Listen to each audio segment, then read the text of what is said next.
My mom had some interesting fashion choices for me when I was growing up. The one I remember specifically was the year she went to Sears or JCPenney, I don't know which one, and bought my brother and I matching three-piece suits for Easter. We were little boys. It was the late 70s, so of course they were tan. The little clip-on ties were probably some color that doesn't appear in nature, because everybody in the 70s made bad fashion choices. But I remember feeling so good about myself because I was easily the best dressed kid at Hope Baptist Church. You know, I was Jeff Berger, right? And then we all gathered around the little space heaters in the Sunday school rooms because it was a cold morning, even chillier than today. And I remember smelling an unusual smell, kind of an unpleasant smell, and that's when someone said, "You know, your pants are smoking." And I had burned a quarter-size hole in the back of the leg, not the seat, thank the Lord, but right behind my knee, and that was the only time I ever wore those pants or that suit. Actually, the truth is, it doesn't matter whether you're in a suit or shorts. Mom actually made those pants into shorts for me after that, but we're just glad you're here. But we're going to talk about a couple of incidents today in the scriptures that happened around a fire in the cold. Now, first, let me just tell you about a place many of you haven't been, but I hope you can go someday. It's in the city, the old city of Jerusalem, the old walled city. In the Christian quarter, there sits the Church of the Holy Sepulchre. I have a picture of it. There you go. So it's one of the oldest churches in the world still standing. It was built in 335 AD, so 300 years after Jesus. Helena, the mother of the Emperor of Rome, was a devout Christian. She came to Jerusalem seeking the place where Christ rose from the dead. And when she got there, all the Christians in the city said, "Well, everybody knows where it is. It's right here." And they took her to a stone quarry. And on the spot, there sat, and had sat for decades, a temple to the pagan god Jupiter. And the Roman authorities had built that temple there because they had built it on top of the cave where Christ was buried to discourage Christians from being able to come and worship there. And so since she was the mother of the emperor, she could do this sort of thing. She said, "Tear it down." And they did. And underneath was indeed the tomb. And so nearby, they took her to a rocky outcropping, and they said, "That's Golgotha. That's where the cross was." And so she told her son, and her son Constantine ordered a church to be built on that spot, an acre and a quarter in size, big church for the time, to cover both the cross and the empty tomb. And today you can go visit the Church of the Holy Sepulchre. It's free to enter. The first thing you see when you enter, and that's the next picture I have for you, it's called the Anointing Stone. It's just a slab of rock. Tradition says that's the stone that Jesus was anointed on when he was being prepared for his burial. His dead body was laid out on that stone, and they anointed him with the spices to get him ready for burial. There's no real evidence for that, but that's what is believed traditionally. When you go by and you see the people bowing before the anointing stone, and then you take a right and you go up some very steep stairs with no rail, and you find up at the top, after you've been through a couple of different rooms, the place where the cross was. Now, they've built an altar on top of it, but if you're willing to get down on your knees and reach underneath the altar, there's a hole there, and you can touch the rock of Golgotha. And there's also a clear panel where you can see a jagged crack in the rock that was made by an earthquake long, long ago. Then you go down the stairs and you head into the main area of the church, the massive open area with the high vaulted ceiling where the Greek Orthodox Christians gather around this time of year for the Holy Fire ceremony. And right in the middle is this beautiful chapel. They call it the Edicule. And if you're willing to stand in a long line, you can get inside and you can see the tomb, the actual grotto where Christ's body was. Now, I went there for the first time 12 years ago, before I came to this church. I went with a tour group, didn't know anybody in the group. The tour guide was an American who goes there 2 or 3 times a year, Christian man. And I have to admit, I'm not proud of this, but I wasn't impressed the first time. Now, it's become one of my favorite places now, but I wasn't impressed the first time because I'm not into all the smells and the bells and the robes and the rituals and the icons. That's all Eastern Christianity, and I'm not from that tradition. And I was disappointed that it didn't look like it did in Bible times. I wanted to see the actual hill of Golgotha. I wanted to see the actual tomb without waiting in a line. And most of all, and I'm not proud of this, I'm really not, I felt a little self-righteous towards the people who were kneeling at that stone. And I wanted to say to them, okay, first of all, you're rubbing cloth on that stone and you're putting it in your pocket and you're going to take it home. But, you know, there's no proof that was the actual stone Jesus was laid out on. And even if it was, there's nothing in the Bible that says that has power. And you're kissing that stone. Do you know how many other lips have kissed that stone? Or do you understand about bacteria? And I did feel a sense of superiority that I'm not proud of.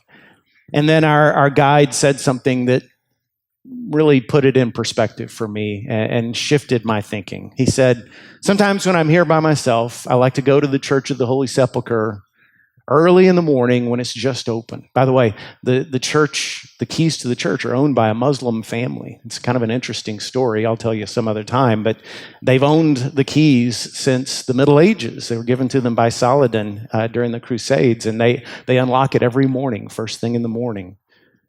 He said, I like to come just after the doors are unlocked and it's just me and a few priests. And I sit there and I watch as the pilgrims come. And they come from Eastern Europe and they come from China and other parts of Asia and they come from Africa. And they kneel at the stone. And, you know, I look at them and I think, well, you know, you may not know real good theology. You may not know much of the Bible. Maybe you haven't had the privilege that I've had to hear good Bible teaching. Maybe you don't have a Bible of your own, or maybe you can't even read, but you've come all this way. And it's cost you a whole lot of money, maybe all the money you have to come. He said, I think about that woman in Luke who comes to Jesus early in his ministry in the city of Capernaum, and she pours out that ointment on him, and she wipes his feet with her hair. And she didn't know good theology either. She hadn't read the Bible, and she didn't live a good lifestyle. All she knew was she needed Jesus. All she knew was he was the answer. And he said, I look at that Asian woman or that African woman or that Eastern European person who's come from far, far away, and I think all they know is they need Jesus, and they've come. They've come broken, knowing he's their only hope. And he said, I think God loves that. And I wanted to ask you, when's the last time you did that? Not when's the last time you came to church, when's the last time you prayed, when's the last time you came to Jesus just broken in spirit? Came to him and said, Lord, you are the only hope that I have. Cast yourself upon him and said, Lord, whatever you have for me is all that I need. See, there's actually three kinds of people, I believe, three kinds of people when it comes to how they approach Jesus. And I'll get to that in a minute. That's what we'll talk about, because I want you to try to judge for yourself which one of the three you are. But first, I want to tell you a story of a man named Peter. We've been studying the life of the Apostle Peter since the start of this year. And hopefully you've seen by now that Peter was a very interesting guy, a guy that was very relatable, maybe the most relatable of all the disciples. One of the things you notice about Peter is he always wants to be first. He was one of those people who always had to speak first. You notice in the scriptures, in the Gospels, he was always the first one to speak up, always the first one to ask a question or to make a point or to try to get himself out there. You know, people who are like Peter, they're kind of fun for the rest of us who aren't so highly competitive. Have you ever noticed if you're walking alongside them, they need to be in front?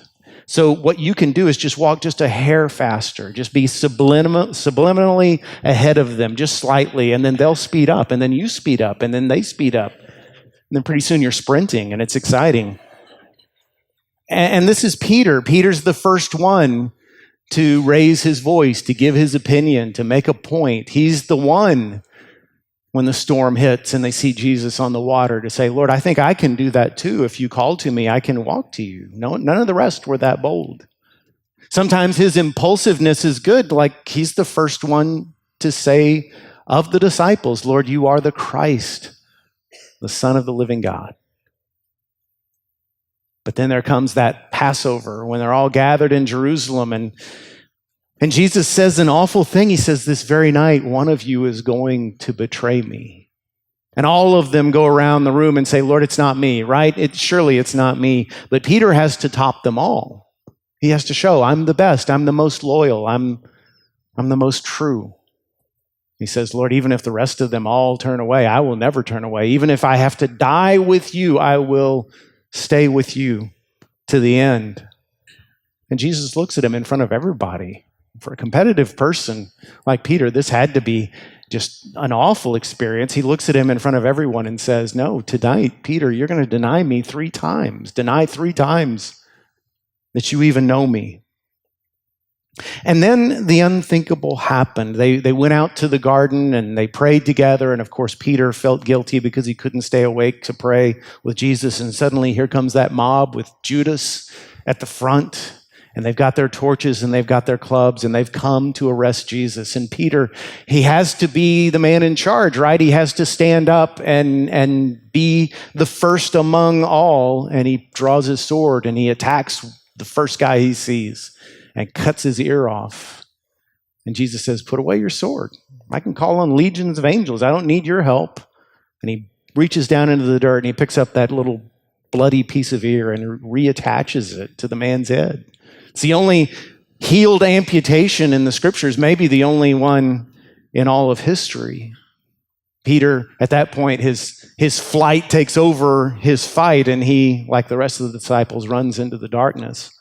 So he isn't arrested. But later he comes back. He comes to the high priest's house because he just has to see what they're going to do with Jesus. And he's standing around a fire, a charcoal fire in the courtyard because it's cold. And as he's standing there and Jesus is just yards away being tried for his life, the questions begin. And first one says, I think you're one of them, aren't you? I think I saw you with him, with that Jesus of Nazareth. You're one of his disciples. And Peter says, no, you've got the wrong guy. And another guy says, no, I remember. I saw you with him. I was in the garden tonight and I saw you there. And Peter says, I just have one of those faces. You probably just confused me with someone else. And then someone says, yes, but you're a Galilean. I can tell by your accent. So you must be one of them. And then he begins to call down curses. May God strike me dead if I'm one of them. And that's when the rooster crows. And that's when Jesus looks straight at him. And that's when Peter runs into the darkness again. And this time he weeps and he weeps and he weeps until he's got no more tears left to weep. And that next day is the Sabbath, and Jesus is dead, and there's nothing they can do about it. And Peter is tormented by what he's done. You know, on the Sabbath, as a Jew, he couldn't go anywhere. He couldn't flee. He couldn't go home. He had to just stay in his spot because you couldn't walk further than a few hundred yards. And so he's just stuck there. And this is the man who always wanted to be first. And now he can't even look any of the other disciples in the eye. I wonder if he sat there just thinking, as soon as the Sabbath is over, I'm leaving, I'm going home, and I'm never going to think about this again. And the next morning, he's awakened by the shouts of some of their women, and Mary Magdalene and some of the other ladies have gone to the tomb, and they say, there's no one there. The stone's rolled away. The tomb is empty. We don't know what they've done with his body. And so John and Peter go running to the tomb, and John is sure in his account of this event to note that he got to the tomb first. I love that. Because don't you know, Peter was like, hey, John, I had a rock in my sandal, kind of tweaked one of my hammies otherwise. But yeah, sure enough, there's no one there, and they don't know what to make of that. But later that day, Jesus appears. Jesus is right there in their midst, and it's amazing. And then 8 days later, he comes back because Thomas wasn't there the first time. But both times, it's momentary, it's brief. They're able to touch his hands, his feet, to put their hands into the wound in his side. They know that he's real. It's not a specter. It's not a phantom. It's not a hallucination. But for Peter, it still has to be torture because he's in this big crowd of people and it happens so quickly. He doesn't have a chance to say, Lord, you were right. I did deny you 3 times and I wish I could take it back. Is there any way you can forgive me? But he doesn't have that chance. And so eventually they go home. They go back to Galilee where their homes are, where their jobs were. And Peter doesn't know what else to do. He just says, hey, let's go fishing. We've got to provide for our families. And so they get in a boat. They go out onto the Sea of Galilee just as they had 3 years before. And all night they fish and they catch nothing. And that's what we're going to find. That's what we're going to pick up the story in verse 4 of John 21. Just as day was breaking, Jesus stood on the shore, yet the disciples did not know that it was Jesus. I want to make clear, it looked like Jesus. They were just too far away. It's the early morning, dawn breaking, 100 yards or so from shore.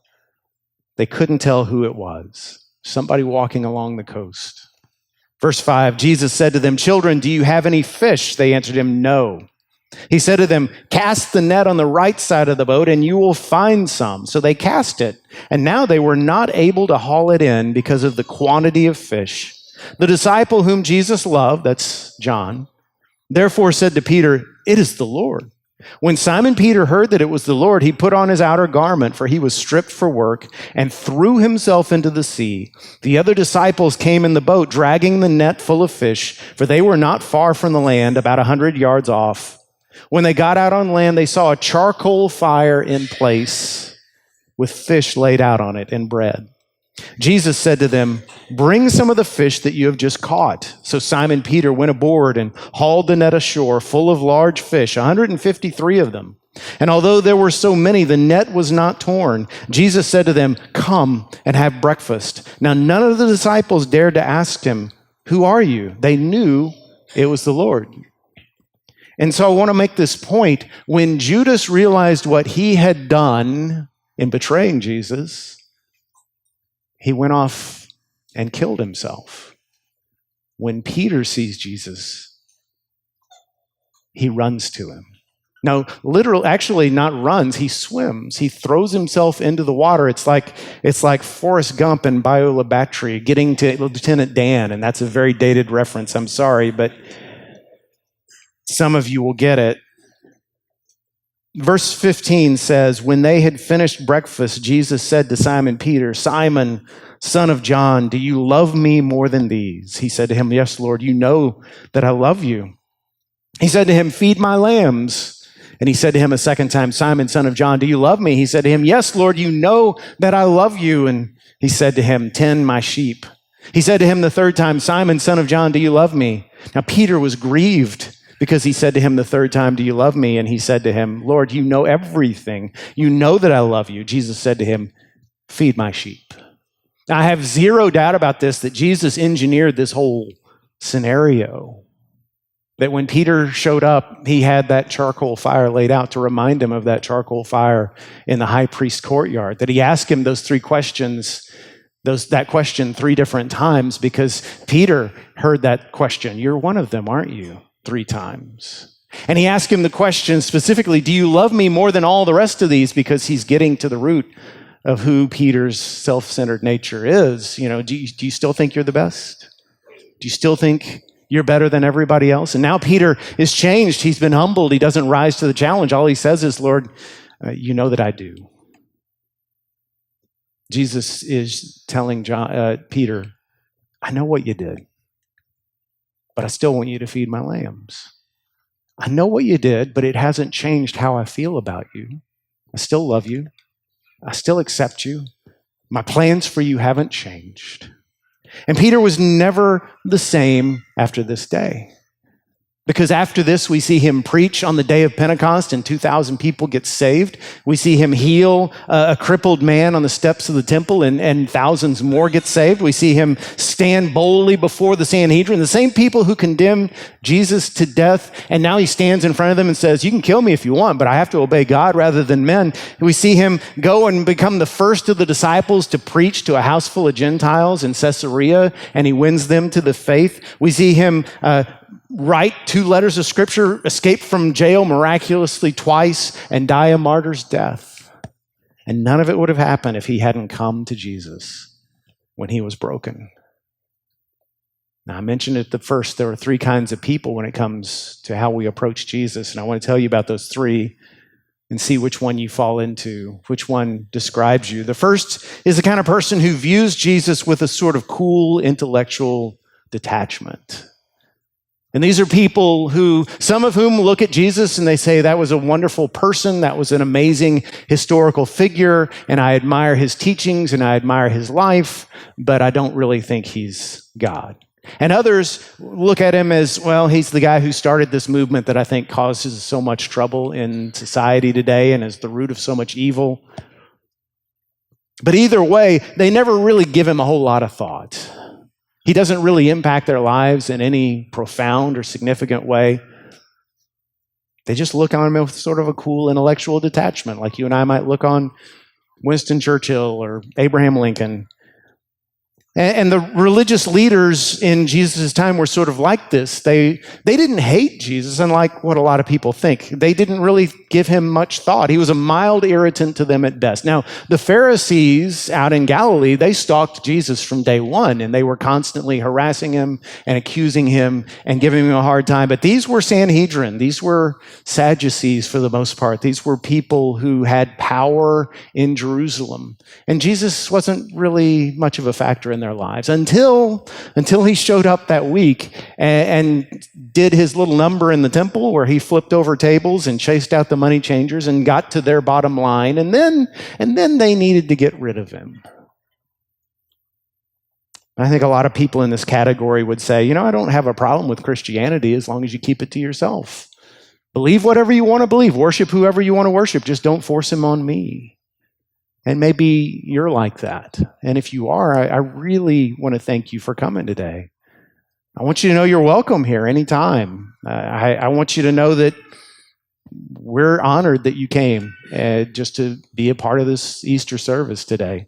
Don't want to call you out or make you feel awkward, but I do want to ask you, have you ever stopped and actually done the research and decided for yourself who he was? Not who you think he was or who you've heard he was or who you assume him to be, but have you ever actually stopped and asked yourself, okay, if this guy lived 2,000 years ago in some backward part of the world and yet we date everything to this day based on when he was born, it's 2026, what does that mean? Well, it's 2,026 years since Jesus of Nazareth was born. Now, that's not proof he was God in human flesh, but it is proof that he was a very influential person. Have you ever stopped and done the research and asked yourself, who is this guy? Because wouldn't it be a shame if you stood someday before a big white throne of judgment and there sits Jesus and you realize only then, my goodness, I've missed everything that was right and important about life.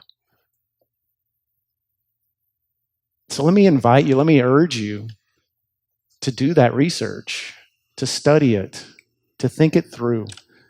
And my number and my email address are on the website. I'd be happy to talk to you, dialogue with you, answer any questions. I'm not going to pressure you because I don't think that works. And honestly, I don't get paid anymore if you believe or you don't. But I would like for you to figure this out.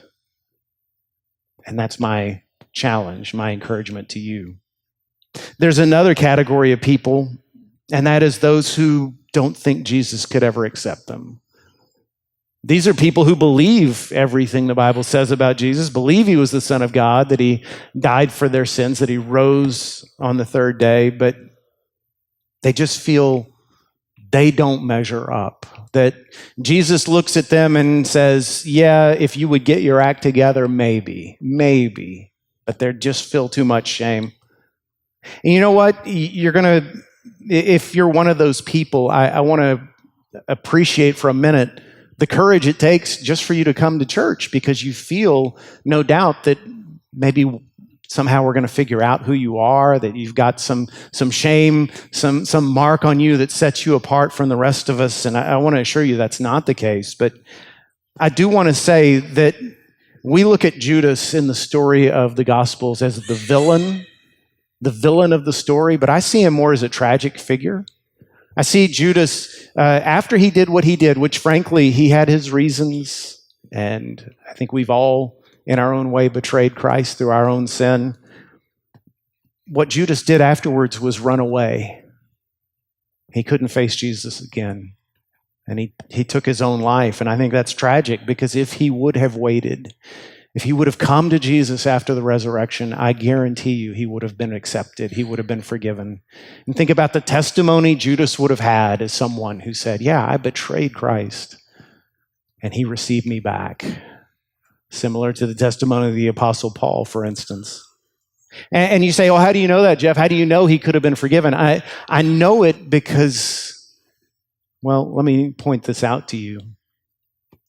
Just before Judas left to betray Jesus, Jesus washed his feet. He washed the feet of all of his disciples, every single one. And today that would be a little awkward if we pulled out the wash tubs and started washing each other's feet. Some of you were like, nah, it's okay, I'm out. But in that culture where everybody wore sandals and there were dirt roads, and it was an extremely thoughtful thing to do. And it was also a demeaning act. It was something that you would never do for your best buddy, right? You would say, no, you're on your own there, friend. Jesus does this for his disciples to show this is how far I will go for you. The Bible says he loved them to the end. He washed the feet of Judas knowing that Judas had already made the decision to betray him. I guarantee you, if Judas had come to Jesus, Jesus would have said, welcome home. So if you're sitting there saying, if you really knew who I was, preacher, if you knew the kinds of things I'd done, you'd run me out of here right now. Just understand, everybody in this room, I promise you, everybody in this room has done and said things that they wish with all their heart they could go back and undo. And the only reason we're saved is because we ran to him. And you can too. And I hope you will today. And then there's that third category, and that's people like Peter. And that's people like many of us here who, our story is not, look how good I am. It's, look how good God is to sinners like me. It's because we realize there's actually no good people in heaven except one. There's just people who realize they're no good until they come to Christ. And that can be your story too, because we came running to him, because we threw ourselves over the side of the boat and got to him any way we could. That made all the difference in our lives. And by the way, that's not a one-time decision. That's not just something that happened one day at the end of a worship service. That's a lifestyle. Every day we go running to him, and every time we go running to him, we draw a little closer to him. We become a little more like him, and that's why our lives are never boring. And that's why there's joy every single day. So which one of those categories do you fit into? If you're one of those people who keeps Jesus at a distance, or if you're one of those people who believes in him but think, I don't measure up, I'm asking you to do a brave thing, and that is throw yourself over the side of that boat and come to him. You don't even have to swim. You just need to come to him. Come to him, and you'll soon realize it's the decision you should have made a long, long time ago.